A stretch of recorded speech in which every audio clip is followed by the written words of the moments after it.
So, ito mga guys, ito yung sinasabi ko sa inyo guys. So, ayan, masa-surprise ka. So, sa isang ano niya, baby, ito mo, ilan ang bulaklak niya. So, ibig sabihin, bata pa may bulaklak na siya. Pero, antayin natin siya magdaw. So, ayan, 1, 2, 3, 4, ayan, 5, 6, 7, 8, 9, 10, 11. Ayan, 11.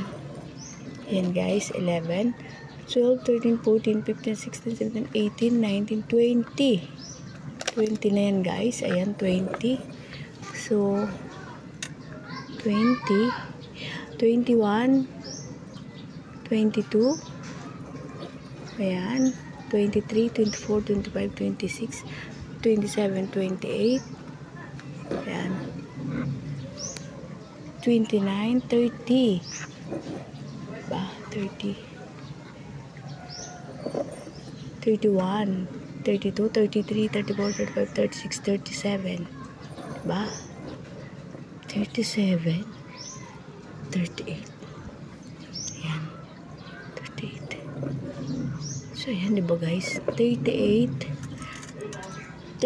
siyang bulaklak sa isang ganyan guys. Although malaki na siyang cactus, pero grabe, nakakatuwa siya guys. O, diba? Nakikita niyo yan.